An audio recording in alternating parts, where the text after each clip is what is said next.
주시기 바랍니다. 우리 앉으셔서 우리 2절하고 우리 12절 한 번만 더 읽겠습니다. 2절입니다.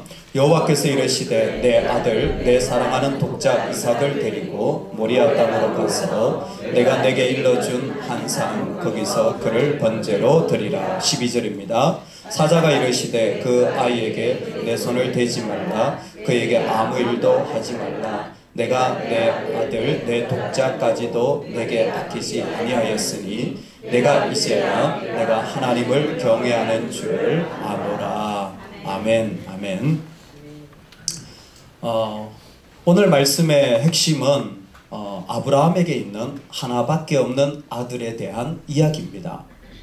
그 아들을 독자라고 불렀던 앞에 있는 2절 말씀은 바로 그 아들을 모리아 산에 가서 제물로 바치라는 말씀이 허락되었다면, 그 아들이 어떤 아들이냐면 12절에 보면 그 아들은 바로 네가 아끼는, 정말 네가 아끼는 그런 하나밖에 없는 아들이라고 표현해 주고 있습니다.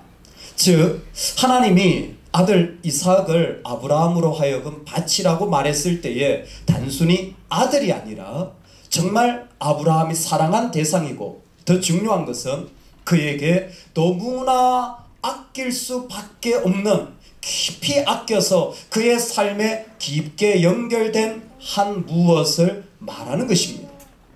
여러분, 우리에게 깊게 연결되어진 것이 어떤 것이 있을까요? 뗄래야 뗄 수 없는 한 가지, 어떻게 보면 너무나 자연스럽게 나오는 한 가지가 무엇이 있을까요? 하나님은 그것을 하나님을 경외하는 것이라고 결론적으로 표현하였습니다. 즉 우리가 살아가면서 우리 삶의 중심에 아끼지 않고 그것을 소중히 여기는 마음으로 살아가는 삶의 중심을 가지고 나아가는 모습이 있다면 그것이 진짜 우리가 경배하는 경배의 대상이라는 것입니다. 우리 12절 말씀을 한 번만 더 읽겠습니다. 시작. 사자가 이르되 그 아이에게 내 손을 대지 말라. 내가 내 아들 내 독자까지도 내게 아끼지 아니하였으니 내가 이제야 내가 하나님을 경외하는 줄을 아노라. 아멘. 아멘. 리차드 보캄이라는 신약학자가 삼위일체적 성경 읽기라는 대단히 이름 자체가 복잡하고 머리 아플 만한 책을 썼습니다. 이름처럼 성경을 삼위일체적으로 읽어야 된다라는 표현이었습니다. 그걸 읽어보면 참 배울 게 많습니다. 그런데 그 책을 코멘트하는 책을 읽고 이제 그것에 대해서 이런저런 비평을 하는 한 분의 글이 재미있습니다. 성경을 쉽게 읽는 방법이 무엇일까? 성경을 쉽게 읽는 방법은 무엇일까? 그 저자는 삼위일체적 읽기라는 것이기 때문에 제목을 그렇게 적었죠. 근데 코멘트 하신 분은 성경을 쉽게 읽는 방법이 뭘까? 여러분 뭘 것 같으세요? 그분이 답을 이렇게 했습니다. 그냥 읽으세요. 성경을 쉽게 읽는 방법은 그냥 읽는 것이다. 또 복잡하게 생각하지 말라는 거예요. 성경을 읽다 보면 궁금한 것도 생기고, 성경을 읽다 보면 모르는 것도 있고, 성경을 읽다 보면 좀 눈에 들어오는 것도 있는데, 그러다 보면 그 말씀과 가까워진다는 겁니다. 이것을 조금 더 신학적인 용어로 하자면 하나님과 연합되어져 간다는 것이에요. 놀랍게도 성경은요, 우리가 다 이해하지 못하는데도 우리를 초대하여서 그 가운데 함께 만들어져 가도록 한다는 것입니다. 여러분, 이것이 오늘 우리에게 중요합니다. 어떻게 보면 우리가 하나님을 믿는다고 했을 때에 하나님이 우리에게 깊고 때로는 어려운 질문과 같은 것을 던지는 것처럼 보였지만 사실 하나님이 기대하시는 건 한 가지인 거예요. 그냥 올라가라. 그냥 산에 올라가라. 아니, 하나님, 저는 이해가 안 됩니다. 불가했습니다. 아브라함으로서는 이해할 수 없는 이야기가 이 본문에는 너무나 가득합니다.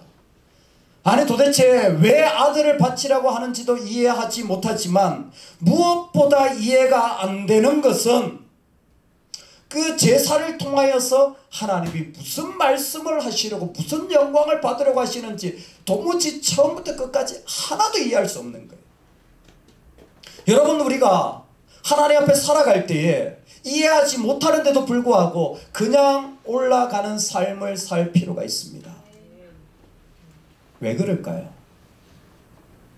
이유는 한 가지예요.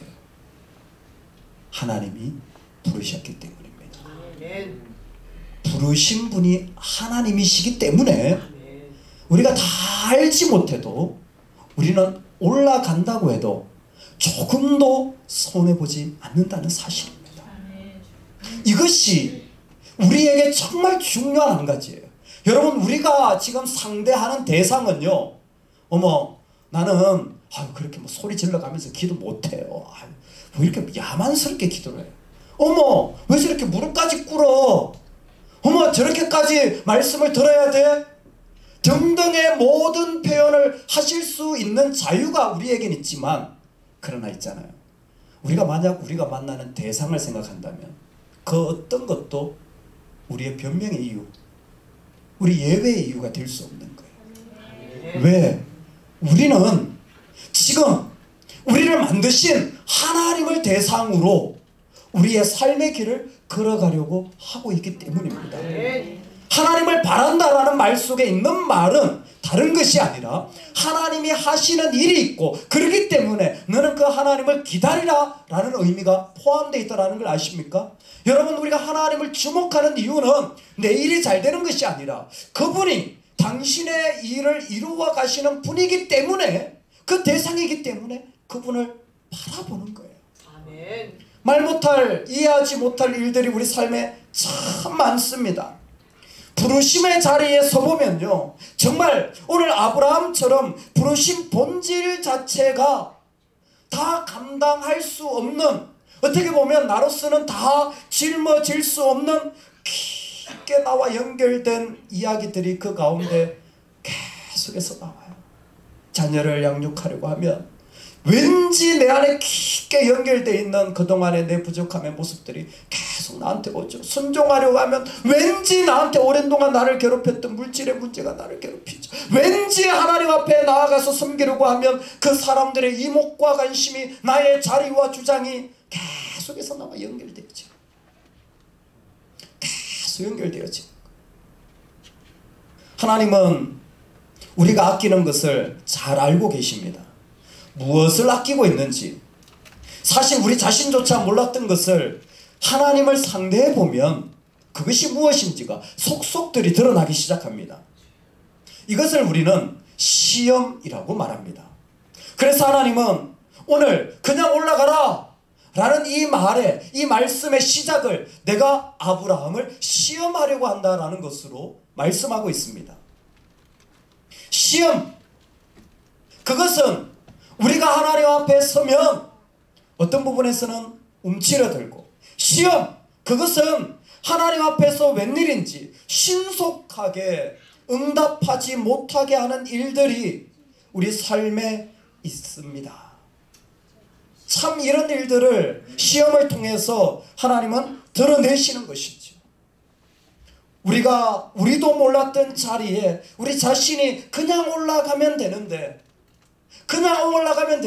뭔가 하나님을 신뢰하지 못하고 자꾸만 아멘이 안 되고 순종이 안 되고 뭔가 마음이 어려워지는 거예요. 얼마 전에 스승의 날이었지 않았습니까? 그래서 제 은사 되시는 선생님께 저도 편지를 보냈습니다. 선생님, 한국은 스승의 날입니다. 한국 사람들은 스승을 예전에는 왕이나 아버지처럼 그렇게 여겼습니다. 지금은 아니지만 그래서 참 저를 가르쳐 주신 것에 대해서 감사드리고 또 고맙게 생각을 합니다. 그리고 사실 며칠 전에 또 선생님 생신이셨어요. 예전에는 제가 부지런을 떨어서 주소도 알고 선물도 보내드렸는데 원래는 어떻게 선물도 못 보내드려가지고 그냥 말로 때웠습니다. 생신도 축하드립니다.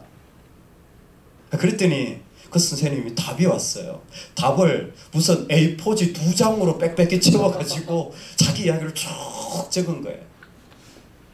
어떻게 그동안 지냈고. 근데 거기에 제가 몇 가지 좀 마음에 와닿는 게 있었습니다. 그분이 그렇게 얘기하는 거예요.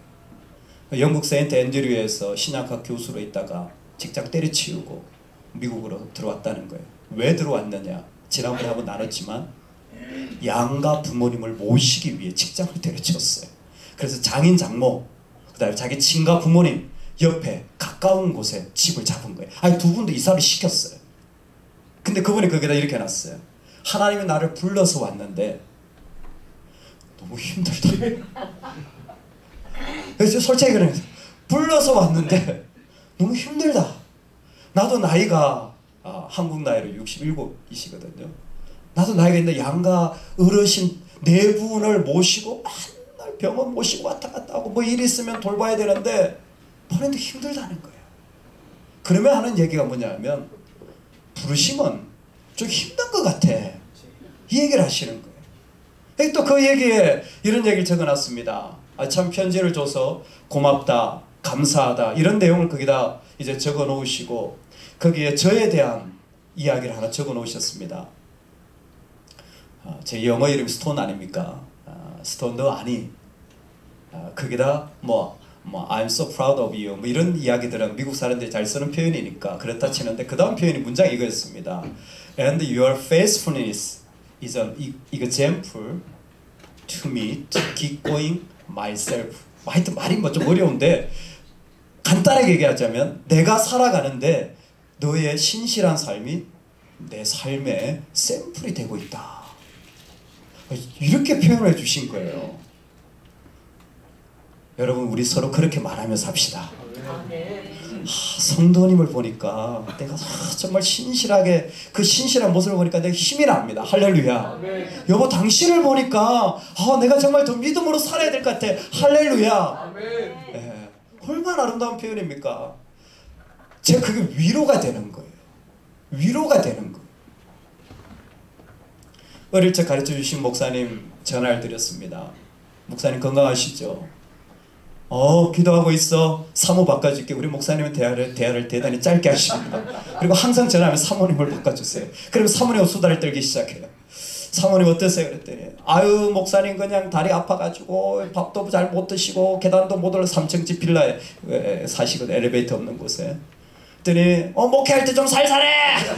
너도 늙어봐. 힘들 거야. 이러시면서 해결하시는 거예요. 그래도 나는 네 기도 빼먹을 수 있는데 우리 목사님은 네 기도 하루 3번 빼먹지 않는다.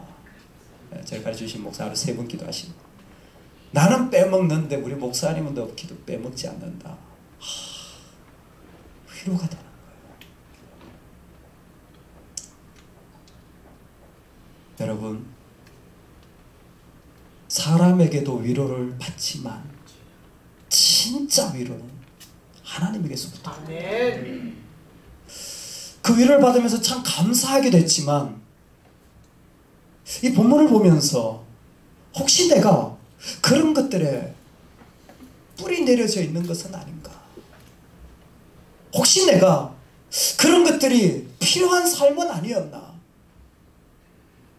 여러분 부모에게서 자식을 대할 때 어떻게 아끼지 않을 수가 있단 말입니까? 다른 세상의 모든 예는 두 번째 치고라도 어떻게 이것을 아끼지 않을 수 있단 말입니까? 그게 더 이상한 거 아닙니까? 그럼에도 불구하고 우리가 만나는 하나님 그분을 향하여 우리의 마음에 조금도 주저함이 없어야 될 이유는 무엇이냐? 그분은 자신의 독생자도 아끼지 않으시고 우리에게 주시는 분이라는 것입니다. 여러분 왜 하나님 우리에게 시험을 주시는 겁니까? 왜 우리로 갈등하게 하시는 겁니까? 왜 우리로 나로 감당할 수 없는 짐을 주시는 겁니까? 왜 나는 능력도 없는데 나에게 말씀하셔서 나를 힘들게 하는 것입니까? 왜 나는 아직도 준비가 안 됐는데 하나님은 나를 부르시는 겁니까? 우리 믿음으로 선포합시다. 하나님이 시험하실 때는 하나님이 준비해 놓으셨다. 여러분 반드시 기억하십시오. 하나님이 우리를 힘들게 하고 시험케 한다면 하나님은 반드시 준비해 놓으셨습니다. 테스터 대신 하나님은 프로바이더 대신 하나님으로 늘 우리에게 역사하시는 하나님이십니다. 오직 하나님은 미쁘사 너희가 감당치 못할 시험당함을 허락지 아니하시고 시험당할 점에 또한 피할 길을 내사 provide 피할 길을 내사 너희로 능히 감당하게 하시는 거예요. 아멘. 하나님이 우리를 위해 준비해 놓으셨어요. 근데 이 준비해 놨다라는 것을 시험을 하면서 우리한테 두드리시는 거예요. 야, 전 목사, 너 보이냐? 뭐가요? 너 보이냐? 뭐가요? 보이냐니까. 안 보여요. 힘들어 죽겠는데 뭐가 보여요? 보이는 거 문제밖에 없어요. 보이는 거 어려운 것밖에 없어요. 여호와 일에 주님이 준비하셨다라는, 주님이 예비하셨다는 단어가 뭐냐면 프로비디오예요. 비디오 알죠? 비디오. 프로비디오예요. 프로비디오.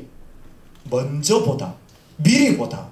그러니까 하나님이 준비해 놨을 때는 뭐냐면, 우리는 시험 당할 때에 내 문제와 염려밖에 보지 못해요. 그런데 그 일을 통해서 우리로 하여금 하나님이 깨닫게 하시는 게 있어요. 너는 눈을 떠서 좀 봤으면 좋겠다. 뭐를? 순양을. 하나님이 반드시 하나님의 백성을 위하여 예비하는 분이라는 것을 너는 봤으면 좋겠다. 여러분, 오늘 이 밤에 우리의 마음이 활짝 열려서 우리의 삶에 하나님이 예비하시는 분으로 우리에게 다가오는 은혜가 있기를 주의 이름으로 축원합니다. 하나님이 우리 삶 가운데 간섭하셔서 그분이 우리 가운데 예비해 놓으신 자리로 우리를 초대하신다라는 것을 온 마음으로 믿을 수 있는 은혜가 있기를 간절히 소망합니다. 하나님은 우리 가운데 예비해 놓으셨습니다. 예비해 놓으셔서 그 자리 가운데 우리를 초대하신, 내가 이제야 알았노라. 참 신앙은 놀랍습니다. 하나님을 믿는 자들은요, 믿음이 좋을수록 정말 아브라함 같아지는 것 같아요. 어떻게 되느냐? 그냥 올라가는 거예요. 그냥 올라가는 인생을 살아가는 것입니다. 하나님 무엇을 말씀하시든지 그냥 올라가서 그 가운데 하나님 앞에 서는 거예요. 생각이 없어서, 몰라서 아닙니다. 어느덧 그의 삶에 그를 불안케 하던 요소는 끊어지고 하나님이 예배해 놓으셨을 것이라는 사실을 인생의 자리를 통하여 점점 더 경험해 가서 이제는 고민하지 않는 거예요. 여러분, 이 밤은요, 우리가 순양을 보는 밤입니다. 그게 뭐냐면 은혜를 경험하는 밤이에요. 우리가 왜 은혜를 경험하냐면 이 은혜를 통하여서 우리는 하나님의 예비하심을 계속 맛보아 가는 것입니다. 때로는 말씀 가운데, 때로는 찬양 가운데, 때로는 그 하나님의 부르심 가운데서 하나님이 우리 삶에 무엇인가를 예비해 놓으신 것을 알아가는 거예요. 그것이 바로 은혜의 본질입니다. 하나님이 값없이 우리에게 주고 계시다는 사실을 우리는 이 땅에서 맛보는 거예요. 내가 이제야 알았노라. 하나님은 우리 자신의 하나님을 향한 분명한 하나님을 아는 마음을 먼저 하나님으로부터 우리에게 전하여 채워지기를 원한 것입니다. 어떻게 이럴 수가 있습니까? 이삭이 어떤 아들입니까? 그가 정말 약속의 자녀로 어렵게 받은 자녀가 아닙니까? 로마서를 보면 히브리서를 보면 그가 하나님이 능히 이삭을 죽은 자 가운데서 다시 살리실 줄을 생각한지라 비유컨대 그를 죽은 자 가운데서 도로 받은 것이니라. 아멘. 죽은 자 가운데서 도로 받았다는 것은 그 아내인 사레가 태가 죽었잖아요. 그러니까 부인도 알고 나도 알고 아이를 낳지 못한다는 사실을 다 알았습니다. 죽은 자죠. 그런데 그 가운데서 하나님이 태를 여셔서 받게 되었잖아요. 재밌는 것은 사실 로마서에 이런 아브라함의 모습을 믿음이 약하여지지 않았다고 표현하는 거예요. 저는 아브라함을 생각할 때마다 이 부분이 늘 새롭습니다. 아브라함의 믿음이 약해지지 않았다는 거예요. 근데 창세기를 뒤집어 보면요, 아브라함이요, 하나님 약속 줄 때 어떻게 합니까? 그가 믿습니다, 할렐루야, 아멘 이랬습니까? 아니면 비웃었습니까? 비웃었잖아요. 심지어 정표까지 있어요. 그가 불신앙으로 하나님을 대했다라는 거 누굽니까? 이스마엘까지 나왔잖아요. 이거 어떻게 속일 거야 이거. 그의 표정과 그의 말과 그의 모든 삶의 죄악의 씨앗이, 불신앙의 씨앗이 그게 그대로 있는, 이걸 어떻게 속인단 말입니까? 그런데도 불구하고 하나님은 믿음이 약하여지지 아니하였다라고 말하는 거예요. 여러분, 어떻게 믿음이 약하여지지 않았습니까? 그는 하나님을 비웃었는데, 그는 믿음이 약하여서 아내 어떻게 이런 일을 합니까? 죽은 아내의 태를 보고 있는데 우리가 그렇지 않습니까? 어떻게 도대체 여기서 무슨 일이 난다는 겁니까? 깜깜한 벽인데 날마다 답답한 일들을 보면서 눈물 져야 되는데 도대체 무슨 일이 난다는 겁니까? 죽었잖아요.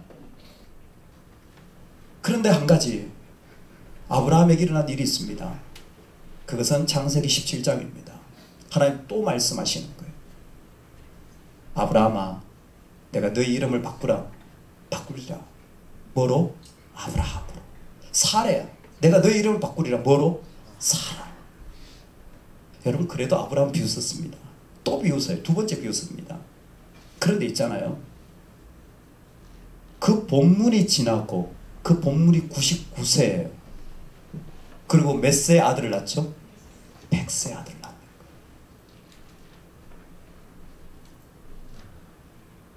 저는 이렇게 생각합니다.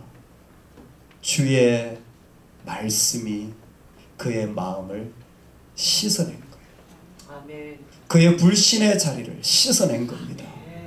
그도 한 사람의 인간으로 부족하고 넘어질 수밖에 없는 자리에 있었지만 하나님이 삶의 자리에 우리에게 찾아오셔서 우리의 불신앙의 자리를 씻어내는 것입니다. 예수의 이름으로 우리의 믿음 없는 마음들이 씻어지기를 주의 이름으로 축원합니다.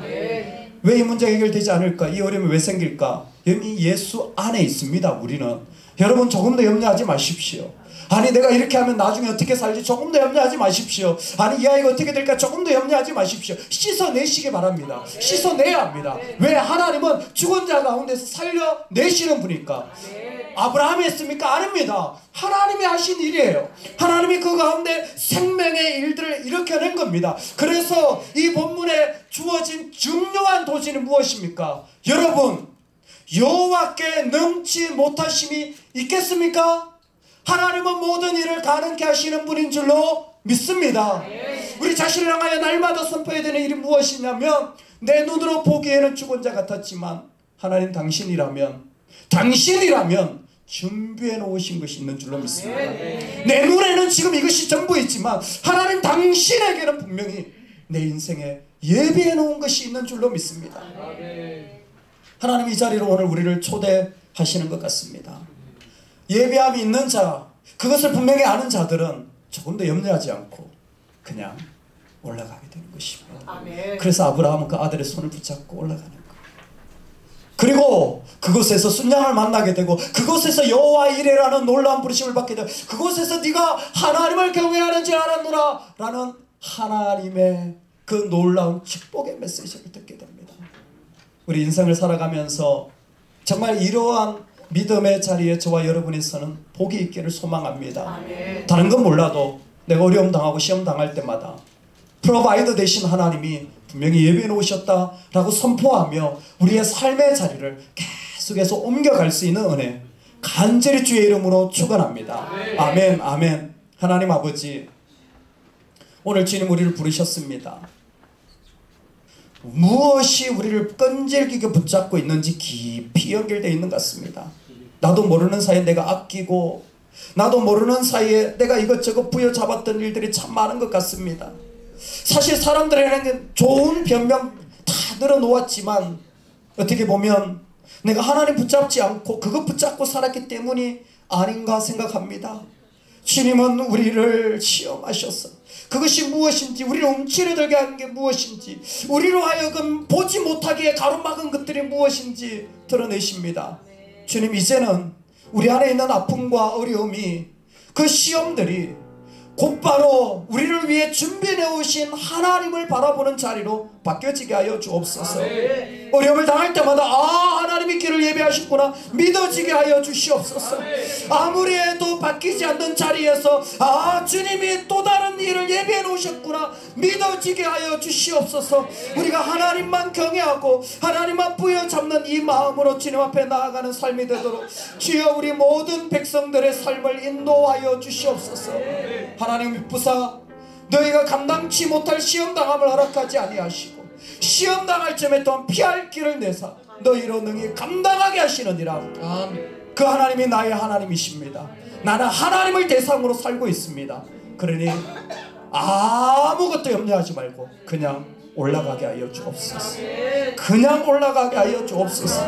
그럴 때 그 믿음이 우리 가운데 충만해지는 은혜 주여 부어 주옵소서. 예수님의 이름으로 기도드리옵나이다.